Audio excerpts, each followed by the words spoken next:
हम लोग अक्सर ये सोचते हैं ना कि हमारे पैरों के नीचे की जो जमीन है वो हमेशा सॉलिड रहेगी। राइट, बिल्कुल। हमारी पूरी लाइफ इसी अजम्पशन पे चलती है। एग्जैक्टली और समुंदर भी हमेशा अपनी लिमिट्स में शांत रहेगा।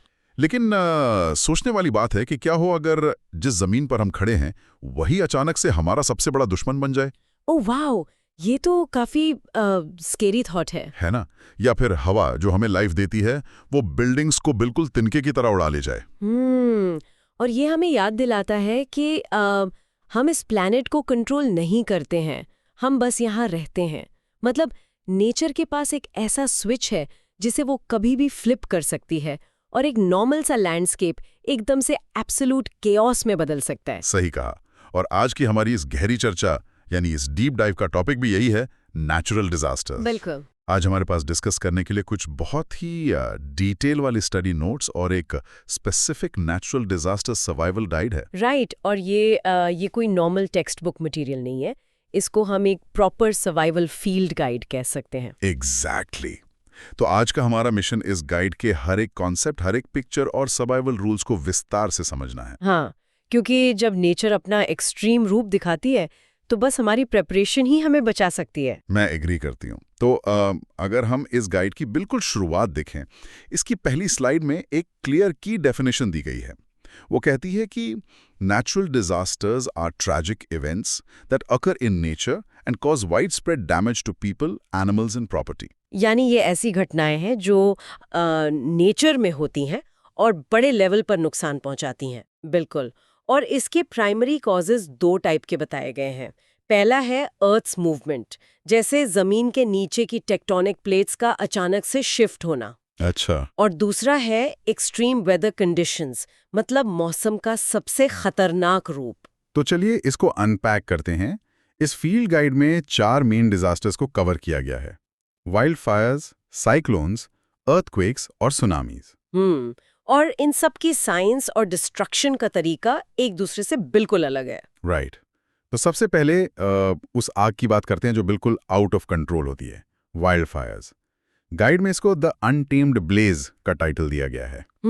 और इसके साथ जो स्लाइड पर इमेज है उसमें दिखाया गया है कि एक तरफ सूखे पेड़ों पर लाइटनिंग स्ट्राइक्स हो रही हैं, यानी बिजली गिर रही है, और दूसरी तरफ लोग खेती के लिए आग लगा रहे हैं। सही।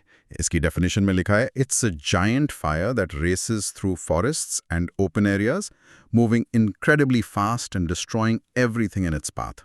अब इसके नेचुरल कॉजेस तो काफ़ी लॉजिकल हैं, जैसे लाइटनिंग स्ट्राइक्स होना, या फिर जब बहुत टाइम तक सिवियर ड्राउट्स पड़ते हैं। सूखे के टाइम पर घास और पेड़ बिल्कुल माचिस की तीली जैसे हो जाते हैं, एकदम ड्राई। राइट। हाँ, बस एक चिंगारी और पूरा जंगल जल जाता है। लेकिन यहाँ जो एग्जाम फोकस वाला पार्ट है वो मैन मेड कॉजेस पर है, जैसे अनअटेंडेड कैंप फायर्स छोड़ देना। लोग आग जलाते हैं और बिना बुझाए चले जाते हैं। एग्जैक्टली। और दूसरा सबसे बड़ा मैन मेड कॉज है स्लैश एंड बर्न एग्रीकल्चर। अब ये जो स्लैश एंड बर्न वाला पॉइंट है, ये मुझे थोड़ा अजीब लगा। यहाँ एक इलस्ट्रेशन है जहाँ एक किसान जंगल को जला रहा है। नोट्स कहते हैं, farmers cut down forest patches and burn trees to clear land.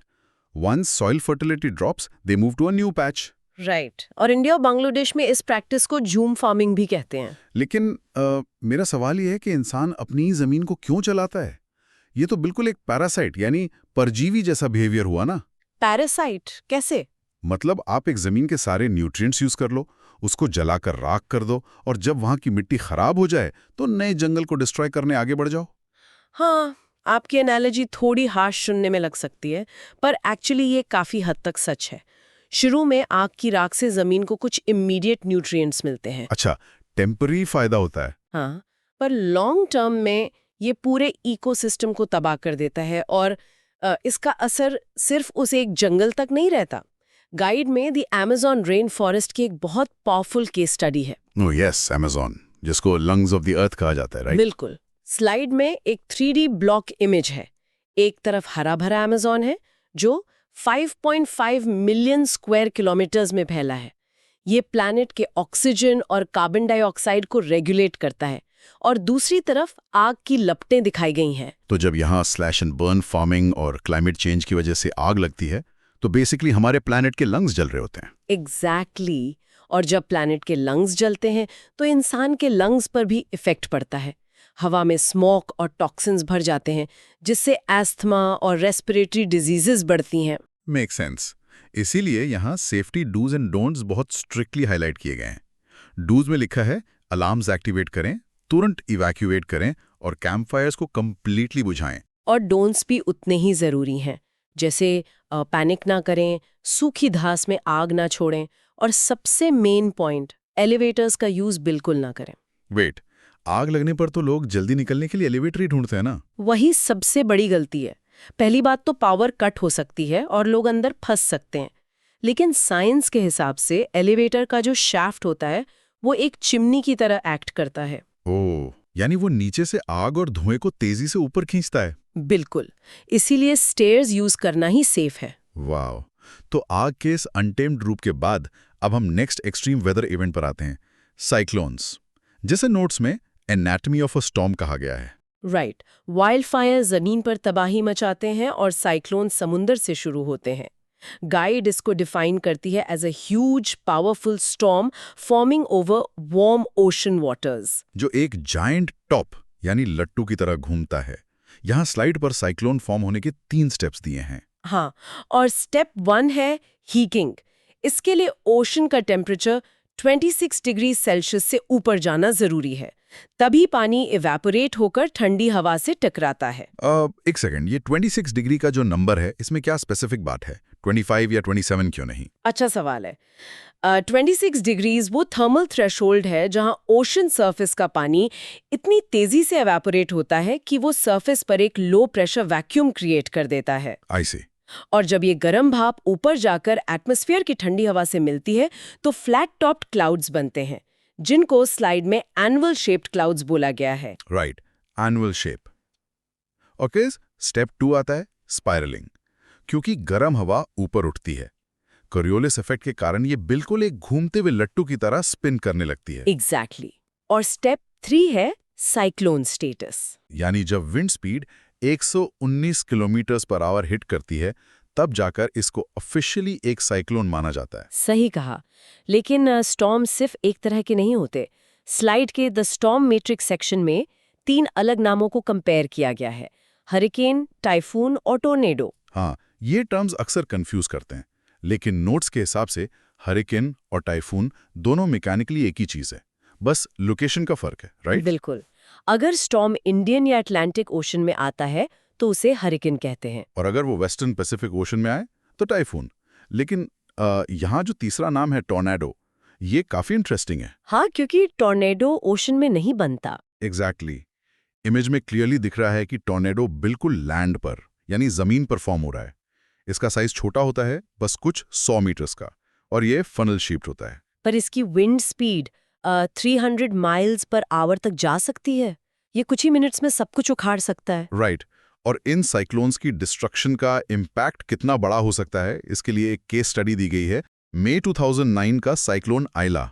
ये बहुत ही ट्रैजिक इवेंट था। ये इंडियन ओशन में फॉर्म हुआ और इसने ईस्टर्न इंडिया और साउदर्न बांग्लादेश को हिट किया। लाखों लोग बेघर हो गए। और यहाँ एक ऐसी बात मेंशन है जो सच में दिला दहला देती है। सुंदरबंस में कई टाइगर्स जो नेचुरली इतने स्ट्रांग होते हैं, वो भी फ्लड्स में डूब गए। लेकिन गाइड में इस तबाही के आगे एक टर्म यूज किया गया है, सेकेंडरी डिजास्टर। और ये इस डीप डाइव का एक बहुत ही क्रूशियल पॉइंट है। साइक्लोन का आना प्राइमरी डिजास्टर था, लेकिन बाद में क्या हुआ? बाढ़ की वजह से ड्रिंकिंग वाटर सप्लाईज पूरी तरह से पल्यूट हो गई। सीवेज और मड मिक्स हो गया होगा पानी में। एग्जैक्टली। और इस सेकेंडरी डिजास्टर की वजह से 7,000 से ज्यादा लोगों को टाइफॉइड, कॉलेरा और हेपेटाइटिस जैसी वाटर बॉर्न डिजीजेज हो गई। मतलब स्टॉर्म खत्म होने के बाद भी खतरा खत्म नहीं होता। तो क्या इसको मिटिगेट करने का, रोकने का कोई तरीका है, इंजीनियरिंग या नेचर के थ्रू? रोक तो हम सकते नहीं, पर मिटिगेशन जरूर पॉसिबल है। इंजीनियरिंग की बात करें तो स्लाइड में स्पेशल स्ट्रैप्स दिखाए गए हैं जो रूफ्स को सिक्योर करते हैं ताकि तेज हवा उन्हें उड़ा ना ले। लेकिन गाइड एक नेचर्स सुपर हीरोज कॉन्सेप्ट की बात भी करती है, मैनग्रोव ट्रीज। पर मुझे समझ नहीं आता कि एक पेड़ 119 किलोमीटर पर आवर की विंड स्पीड को कैसे रोक सकता है। पेड़ का तना नहीं रोकता, उसकी उलझी हुई शेडदार रूट्स रोकती हैं। स्लाइड में आप देखें, मैंग्रोव्स की रूट्स जमीन से बाहर आकर एक नेट जैसा बनाती हैं। जब डिस्ट्रक्टिव कोस्टल फ्लड्स इन रूट से टकराते हैं तो पानी की एनर्जी ब्रेक हो जाती है। ओह, मतलब वो एक नेचुरल शॉक अब्जॉर्बर की तरह काम करते हैं। एग्जैक्टली। साथ ही टीवी और रेडियो अलर्ट्स फॉलो करना और इमरजेंसी किट्स रेडी रखना भी उतना ही जरूरी बताया गया है। सही बात है। तो अब साइक्लोन से आगे बढ़ते हैं। हवा और पानी के स्टॉर्म को तो हमने समझ लिया, पर जब जमीन ही हिलने लगे जहां हम खड़े हैं, तब क्या होगा? आप अर्थक्वेक्स की बात कर रहे हैं, द शिफ्टिंग ग्राउंड? हाँ, गाइड कहती है it's a violent shaking of the earth surface caused by the sudden movement of underground tectonic plates. अगर हम इसको एक बिगर पिक्चर से कनेक्ट करें तो हमारी अर्थ की क्रस्ट एक सॉलिड पीस नहीं है। ये जायंट पजल पीसेस जैसी है जिन्हें हम टेक्टोनिक प्लेट्स कहते हैं, और ये लगातार एक दूसरे के अगेंस्ट स्लाइड करती हैं। और जब वो अटक जाती हैं और फ्रिक्शन बढ़ जाता है तो सडन स्लिप होता है और मैसिव एनर्जी रिलीज होती है, राइट? बिल्कुल। और यही एनर्जी एक डोमिनो इफेक्ट शुरू करती है। गाइड में इस इफेक्ट को 3 स्टेजेस में डिवाइड किया गया है, प्राइमरी, सेकेंडरी और टर्शरी। तो प्राइमरी इफेक्ट तो डायरेक्ट इंफ्रास्ट्रक्चर फेलियर होता होगा, जैसे बिल्डिंग्स गिरना, रोड्स और इलेक्ट्रिसिटी लाइंस का टूटना। सही कहा। फिर आता है सेकेंडरी इफेक्ट, जैसे पहाड़ी इलाकों में लैंडस्लाइड्स आना। जब जमीन हिलती है तो बड़े रॉक्स और मिट्टी गिरने लगते हैं जो रोड्स को पूरी तरह ब्लॉक कर देते हैं। और इससे रेस्क्यू ऑपरेशंस भी रुक जाते हैं, लोग फंस जाते हैं। लॉस ऑफ सॉइल फर्टिलिटी कहती है। ये थोड़ा एक्सप्लेन करें, भूकंप से सॉइल फर्टिलिटी कैसे कम होती है? देखिए, जब मैसिव लैंडस्लाइड्स आते हैं तो वो फर्टाइल फार्मलैंड को मलबे यानी डिब्री के नीचे दबा देते हैं। खेती की जमीन बर्बाद हो जाती है, जिसके कारण आगे चलकर मैसिव फूड शॉर्टेजेस हो सकती हैं। अच्छा, तो ये एक चेन रिएक्शन है। भूकंप आया, रास्ते बंद हुए और खेती बर्बाद होने से लोग भूखे मरने लगे। बिल्कुल। और इन अर्थक्वेक्स को मेजर करने के लिए रिच्टर स्केल का यूज होता है, जिसका नाम डॉक्टर चार्ल्स रिच्टर के नाम पर है। हाँ, और गाइड में एक इंपॉर्टेंट टर्म हाईलाइटेड है, लॉगरिथमिक। मतलब ये स्केल लिनियर नहीं है। राइट। लॉगरिथमिक का मतलब है कि रिच्टर स्केल पर 6.0 का अर्थक्वेक 5.0 से सिर्फ 1 पॉइंट बड़ा नहीं है, वो डायरेक्टली 10 टाइम्स ज्यादा पावरफुल होता है और उसमें 32 टाइम्स ज्यादा एनर्जी रिलीज होती है। Wow, 32 times. इसीलिए 3 नवंबर 2023 को जो जजरकोट डिस्ट्रिक्ट नेपाल में 6.4 मैग्नीट्यूड का अर्थक्वेक आया था, वो इतना डिस्ट्रक्टिव था। हाँ, उस अर्थक्वेक का इफेक्ट तो नॉर्दर्न इंडिया तक फील हुआ था। उसमें 153 लोगों की जान चली गई और सैकड़ों इंजर्ड हुए थे। ऐसे में शॉक्स के बाद जो छोटे झटके आते हैं, उन्हें आफ्टर शॉक्स कहते हैं, राइट? सही। इसीलिए सर्वाइवल डायरेक्टिव्स को शार्पली फॉलो करना चाहिए। स्लाइड पर रूल बहुत क्लियर है, drop, cover and hold on. यानी नीचे बैठो, किसी स्ट्रॉन्ग टेबल के नीचे कवर लो और होल्ड करके रखो। और अगर अंदर हो तो ग्लास विंडो से दूर रहो, बाहर हो तो ओपन एरिया में जाओ। अगर ड्राइव कर रहे हो तो ब्रिजेस से दूर गाड़ी रोक लो। लेकिन यहाँ डोंट्स वाली लिस्ट भी बहुत क्रिटिकल है। जैसे फायर के टाइम एलिवेटर्स अवॉइड करना था, यहाँ भी एलिवेटर्स यूज नहीं करने। और यहाँ एक और बहुत जरूरी वार्निंग है, मैचेस या लाइटर्स को बिल्कुल नहीं जलाना है। हाँ, इसके पीछे साइंटिफिक रीजन है। अर्थक्वेक में अंडरग्राउंड गैस पाइप्स टूट सकते हैं। यानी अगर हमने लाइट के लिए माचिस जलाई तो इनविजिबल गैस से एक लंबा बड़ा एक्सप्लोजन हो सकता है। एग्जैक्टली। तो ये सेफ्टी टिप्स लाइफ सेविंग हो सकती है। एब्सोल्युटली। तो जमीन हिलने का ये हो गया, लेकिन गाइड में आगे बताया है कि अगर यही अर्थक्वेक समंदर के नीचे आए तो तबाही का एक नया लेवल शुरू होता है, सुनामीज, द ओशंस फ्यूरी। यहाँ गाइड एक बहुत कॉमन मिसकंसेप्शन क्लियर करती है। Tsunamis are not tidal waves. ये टाइड्स या चांद की ग्रेविटी से नहीं बनती। स्टेप 1 है ट्रिगर, यानी ओशन फ्लोर पर क्रैक्स आना और टेक्टोनिक प्लेट्स का खिसकना। फिर स्टेप 2 है एनर्जी ट्रांसफर। जैसे ही प्लेट ऊपर आती है, वो समुद्र के सारे पानी में मैसिव एनर्जी रिलीज करती है। और इसके बाद step 3 wave formation. Deep ocean में ये वेव्स बहुत फास्ट मूव करती हैं। और फाइनली स्टेप 4 इम्पैक्ट। जब ये वेव शैलो वाटर यानी किनारे पर आती है तो उसकी हाइट अचानक से बढ़ जाती है और वो कैटास्ट्रोफिक फोर्स के साथ जमीन पर हिट करती है। बिल्कुल। और इस हिट करने के बाद जो डिस्ट्रक्शन होता है उसको गाइड ने the 6 pillars of tsunami destruction का नाम दिया है। मैं स्लाइड पढ़ सकता हूँ। पहला है सी शोर डैमेज, जहाँ सारे पेड़ और मरीन लाइफ डिस्ट्रॉय हो जाती है। दूसरा कोरल रीफ्स का नष्ट होना। हाँ, वो massive force under water coral homes को बिल्कुल क्रश कर देती है। तीसरा है लॉस ऑफ लाइफ। चौथा सॉयल एरोजन, जहां न्यूट्रिएंट रिच टॉप सॉयल बह जाती है। पांचवा प्रॉपर्टी रुइन। और छठा इसेंशियल सर्विसेज का खत्म होना। इतनी फास्ट आती तबाही से बचने का एक ही सर्वाइवल प्लान होता है, इमीडिएट इवैक्यूएशन। यानी जैसे ही वार्निंग मिले सब कुछ छोड़कर बस हायर ग्राउंड की तरफ भागो। किनारे पर खड़े होकर वेव को देखना सबसे बड़ी बेवकूफ़ी है। सही। और जो कम्युनिटी सुनामी जोन्स में रहती हैं, उनके शेल्टर स्पेसिफिकली डिजाइन किए जाते हैं। स्लाइड में उन्हें दिखाया गया है मजबूत ईंट और सीमेंट की बिल्डिंग्स, और इनकी रूफ्स स्लैंटिंग होती हैं। स्लैंटिंग रूफ्स, अच्छा, तिरछी छतें, ताकि पानी वहां जमा ना हो और स्ट्रक्चर का लोड कम रहे। एग्जैक्टली। लेकिन यहाँ फिर से वही पॉइंट आता है जो हमने साइक्लोन्स में देखा था, पोस्ट डिजास्टर थ्रेट। राइट, वो सेकेंडरी डिजास्टर वाला कॉन्सेप्ट। हाँ, सुनामी के वेव्स जब वापस लौटते हैं तो वो अपने साथ सिटी का सीवेज और कचरा ओशन में ले जाते हैं। फ्रेश वाटर सप्लाईज पूरी तरह सी वाटर और सीवेज से कंटेमिनेट हो जाती हैं। इसलिए गाइड फोकस करती है कि सुनामी के बाद पानी हमेशा उबाल कर, यानी बॉयल करके या फिल्टर करके ही पीना चाहिए, वरना डेडली वाटरबॉर्न डिजीजेस फैल जाएंगी। बिल्कुल सही। तो अगर हम इस पूरे डीप डाइव को समराइज करें इस दी अल्टीमेट शीट रीकैप में, तो वाइल्ड फायर्स हमारे लंग्स ऑफ द अर्थ को डिस्ट्रॉय करती हैं। इसमें झूम फार्मिंग एक कॉज है और इवैक्यूएशन जरूरी है। साइक्लोन्स में 119 किलोमीटर पर आवर की स्पीड, एनविल क्लाउड्स और नेचर के मैंग्रोव्स हमारे गार्ड्स हैं। अर्थक्वेक्स में टेक्टोनिक प्लेट्स का शिफ्ट, रिक्टर स्केल और ड्रॉप इन कवर का रूल। और फाइनली सुनामी टाइडल वेव्स नहीं हैं, ये अंडर वाटर क्वेक्स हैं, जहां हायर ग्राउंड पर जाना ही एकमात्र ऑप्शन है। एग्जैक्टली। इस डिस्कशन को रैप अप करते हुए मैं एक थॉट ऐड करना चाहूंगी जो इन सबको जोड़ता है। हाँ बिल्कुल, बताएं। आज की गाइड से एक बात बिल्कुल साफ है, हमारी अर्थ एक बेहद इंटरकनेक्टेड सिस्टम है। कोई भी एक इवेंट सिर्फ एक डिजास्टर नहीं लाता, वो एक चेन रिएक्शन शुरू करता है। राइट, डोमिनो इफेक्ट की तरह। हाँ, समंदर के नीचे टेक्टोनिक प्लेट का खिसकना सिर्फ सुनामी नहीं लाता, बल्कि वो ड्रिंकिंग वाटर को जहरीला बना देता है।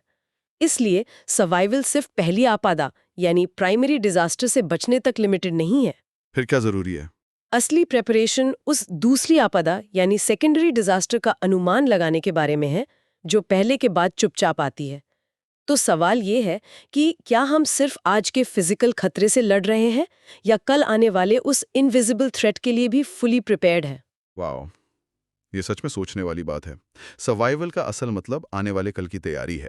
तो बस इस गहरे विचार के साथ आज का हमारा ये डीप डाइव हम यहीं खत्म करते हैं। बिल्कुल, सेफ रहें, प्रिपेयर्ड रहें। हाँ, और हमेशा नेचर के रूल्स को समझने की कोशिश करें। शुक्रिया। हम लोग अक्सर ये सोचते हैं